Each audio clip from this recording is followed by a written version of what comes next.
Oh, hi. Yes, I wanted to see you. I sent you an owl. Yeah, you got this message. Yes, I wanted to see you because I wanted to go through your astrology exam paper. Yes, I am in Melinda's office, as you can see. Melinda is the astrology teacher, and I'm helping her correct the exam while she's away. Yeah, she's in Italy. She's adopting a cat. Yeah, she loves cat. Yeah. I think it's her 29th cat, or maybe her 30th cat. I don't know. I'm not sure exactly. No, she's not part of Dolores Umbridge's family. No, she just loves cat. Yeah. So yeah, no, it's not my first time in Hogwarts. I've been here many times, and it's always wonderful to see this huge castle with all these wonderful subjects that the students are studying. Yeah, I'm helping the teachers correcting all the exams, as I told you. Oh yeah, you know that I own a shop. You've been here once, yeah. You've been in my shop because I think I remember you. Yeah, Marcus, my assistant, is now helping me with the shop while I'm in Hogwarts. He's, taking care of the customers, of the potions and everything. Yeah, I'm very happy that he's helping me. So now I will just, spend a couple of weeks in Hogwarts before I come back to my shop. Yeah, this is the picture of Melinda. I hope you don't mind the cat and Melinda staring at you. Yeah, I turned them the other way around, the pictures, because I cannot really concentrate on what I do. So I hope you don't mind. No, you don't mind. Okay, good. So I wanted to see you because so I went through your astrology exam. And I have to tell you, it's not good. I think you will have to resit the exam next year. And I actually went through all your other exams, and you did wonderful in potions, in defense against the dark arts. I mean, you are amazing. So I'm wondering why astrology? Well, you fail miserably. And so can we just go through your astrology test? I got your exam here. So the first question was, what is the purpose of astrology? And you answered, astrology is something you can find in Muggle magazines to revive their boring lives.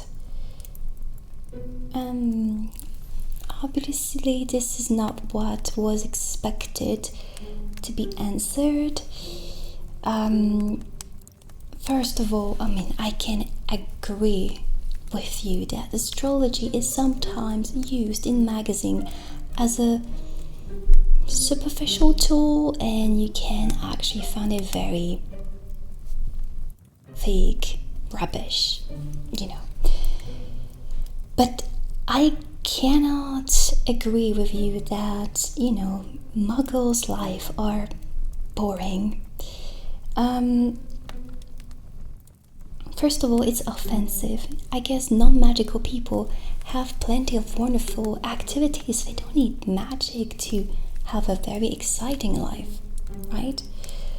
And second, yeah, it's very offensive. We don't want this at Hogwarts, right? But I guess you didn't mean that, right?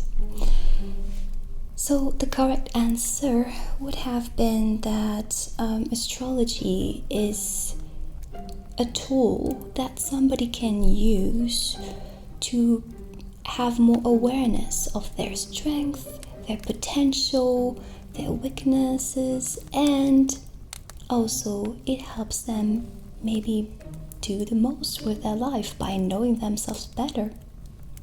that would be a correct answer. So now the second question. What do you need to calculate the exact positions of the planets in someone's birth chart? You answered a piece of paper, a pen, and a rubber. That makes sense, right? But again, that was not expected. I guess it's a good start, because if you have a piece of paper, you can start calculating a birth chart, but not the right answer. The right answer would have been something like, you need the birthplace of the person, you need the birth time, and obviously the birth date. This is 3 things that you need in order to calculate a birth chart. And if you don't know what a birth chart is, then a birth chart is simply the sky card, like a picture of the sky when you were born. So you have the exact positions of each planet in all 12 signs of the zodiac and the 12 houses. That will actually be the sky card, right?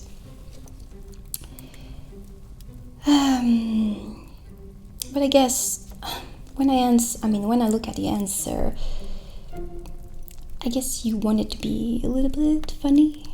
I hope so. I hope that was not your actual answer, right? And the third question. Name 3 water signs, 3 water star signs. You answered Leo, Libra, Cancer. Leo, a water sign, really? When you think about Leo, you think about lion. What color comes to mind? Red, orange, fire. It's obviously a fire star sign. Why did you answer Leo? And Libra is an air sign. Cancer is a correct answer. Cancer is a water sign. Okay, let's go to the 4th question. What do planets represent in astrology? You answered the solar system. Obviously, it's the solar system, and in astronomy, it's obviously the solar system. But the question was, what do planets represent in astrology, right? In astrology, the planets represent the psychological aspects of human beings. So you have 12 or 10 planets. I don't really remember, but you have a lot of planets, such as Mercury, Venus, Mars, Sun, the Moon. Yes, I know the Sun and the Moon are not planets, but in astrology, we study them like planets. So they represent a part of the psyche of humans. For instance, the Sun is the ego, the identity. The Moon is the emotional needs, the unconscious mind. Mercury is the intellect. Mars is the way we take action and lead our life. Venus is the relationship with ourselves and with others. So they each represent something. And the sign, the zodiac sign they're in, will shape them. So for instance, if you say, I'm a Leo, that means that the sun was in Leo when you were born. The sun being the identity in Leo, it will take the qualities of the Leo and become generous, express themselves maybe in an extroverted way. If you have the moon in Cancer, that will be a different self-expression, maybe a little bit more sensitive, a little bit more shy. It's very different. the same when you have Mercury in Aquarius, for example. Mercury being the intellectual planet, the way we think, the way we express our ideas. In Aquarius, the revolutionary sign, then you might have unconventional ideas. Yeah. Right. Now let's go to the fifth question. In a birth chart, what do the lines represent? You know, in the birth chart you have lines that link different planets, and you answered they represent relationships between planets. This is correct. I couldn't be happier when I read your answer. Yeah, because this is what they are. If you see the moon in opposition to the sun, they will interact in a complementary way. You have lines or aspects are a little bit more difficult, so maybe the planets will have a more difficult relationships between themselves, and you have smoother aspects in relationships. You know, when I actually read your answer to the fifth question, I was thinking, this person knows about astrology. This person has studied it. So why the first question, this person answered in a very strange way that made this person fail the exam completely? And you know, between me and you, I think you know a lot about astrology, but for some reasons you despise it. Am I wrong?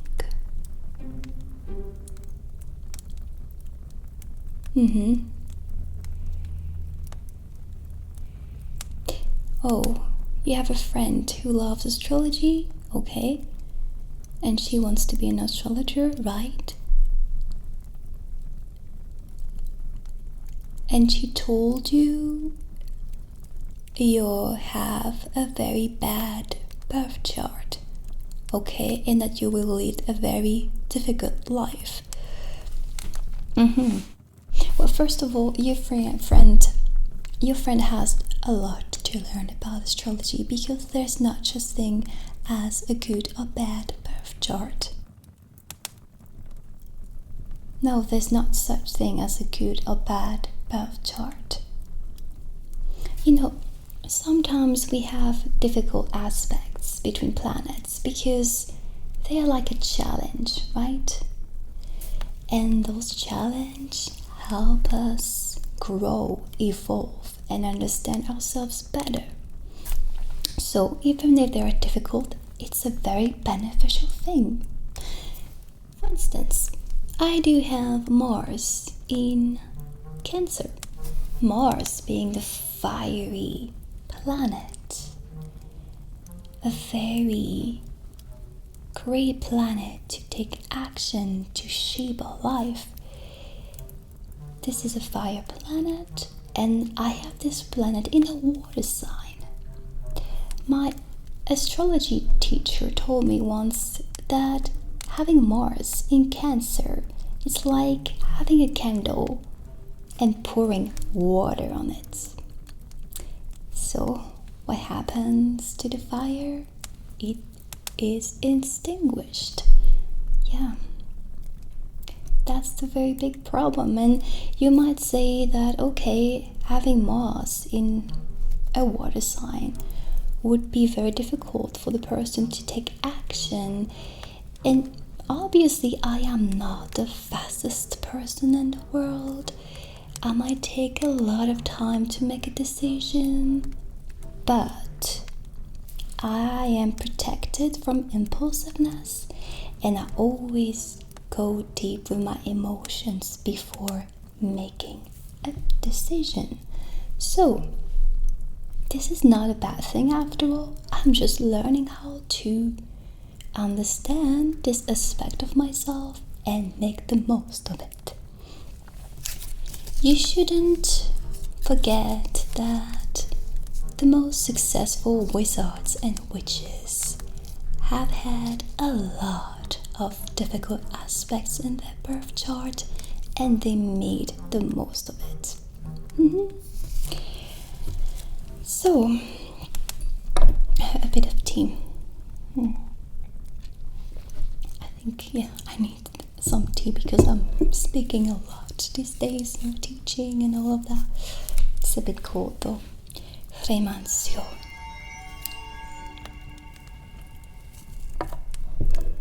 Must be better. Okay,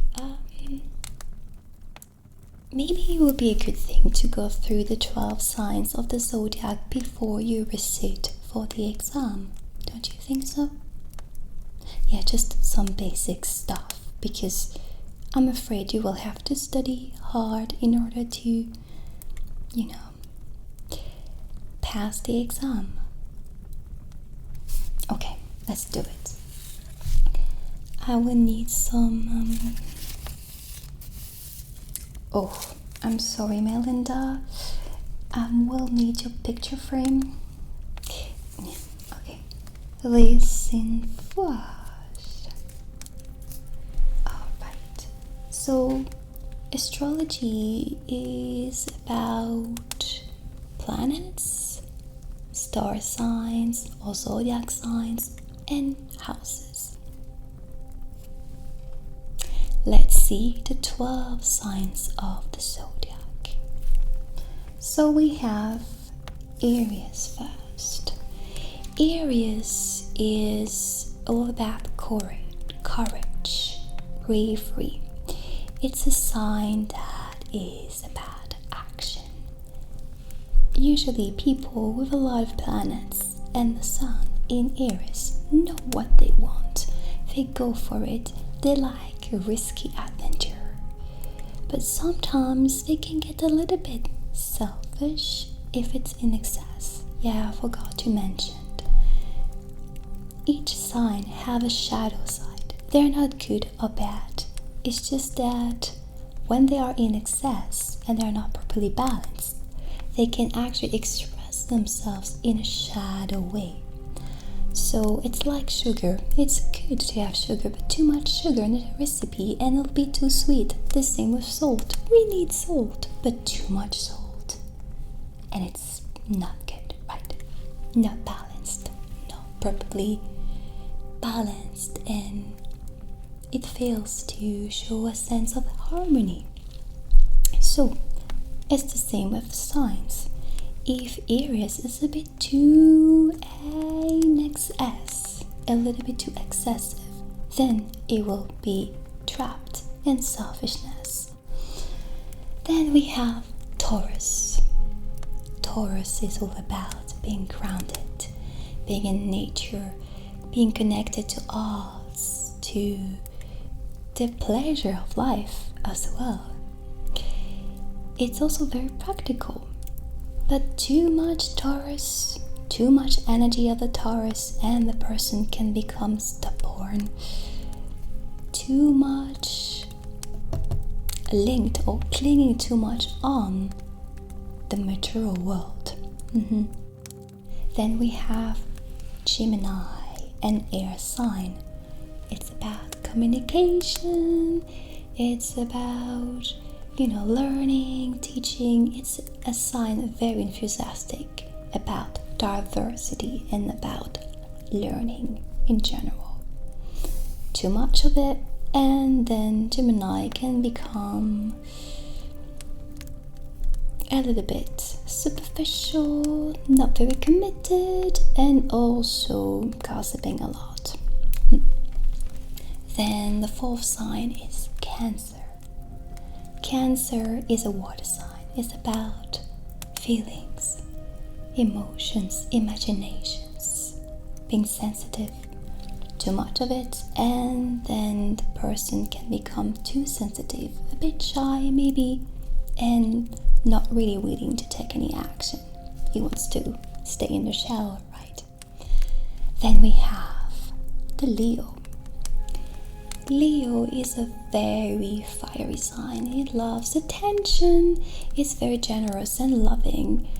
but in excess can become very self-centered and also a bit authoritarian sometimes. Then we have Virgo. Is it Virgo? Yes. Have I missed a sign?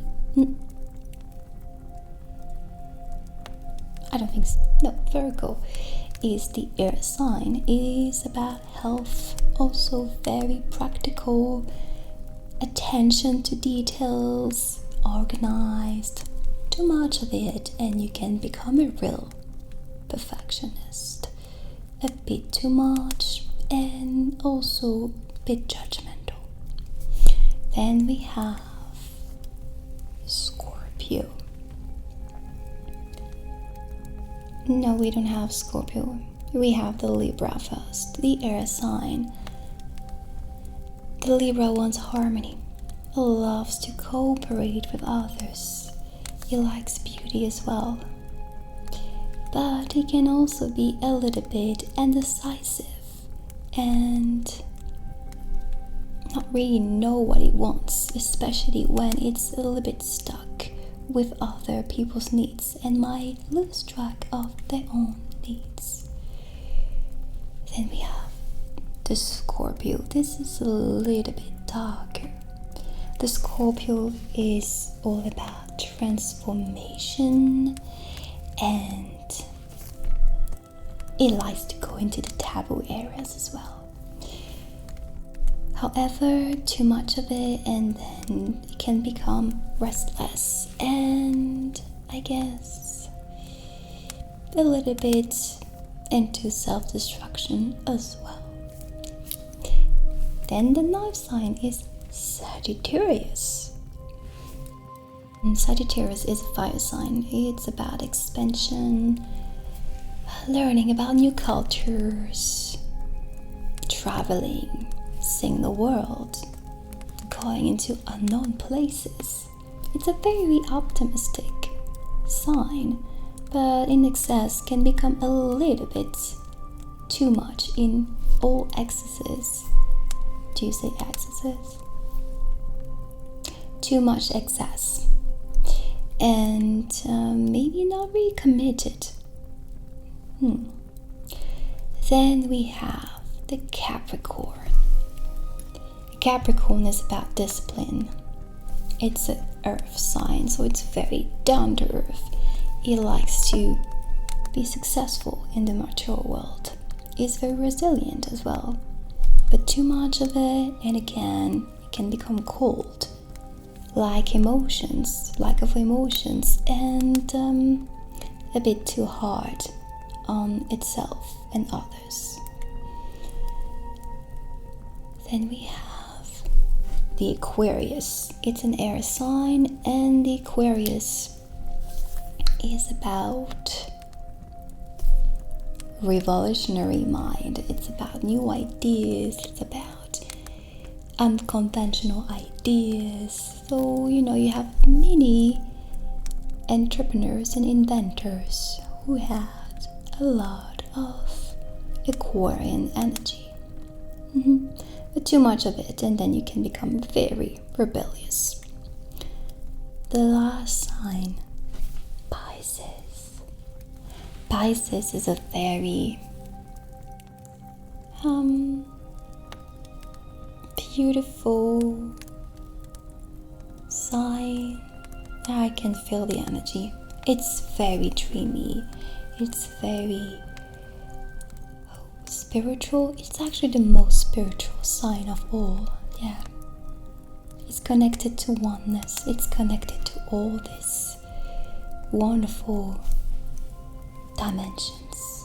Yeah, that are not really connected to Earth, or connected in some ways, but which are very far in the cosmos.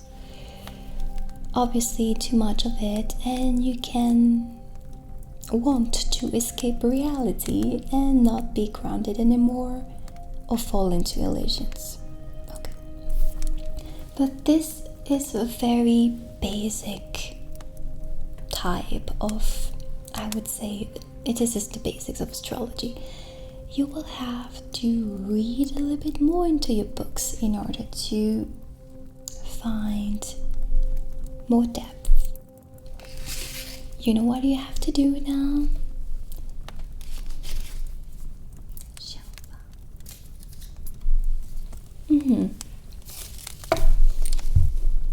So off you go.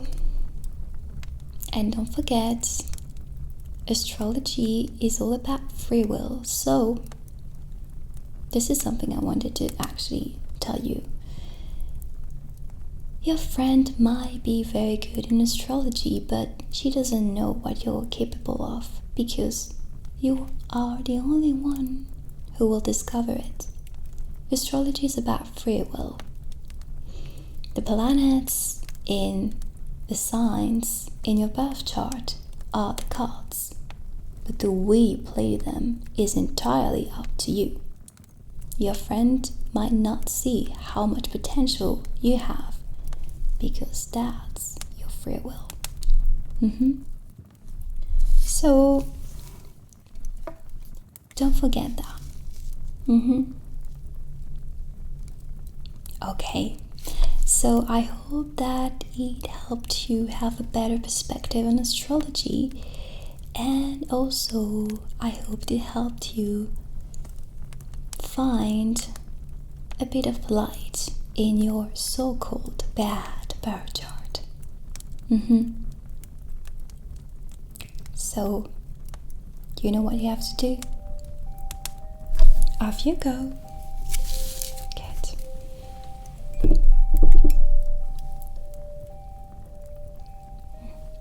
This is much better when it's warmer. Right.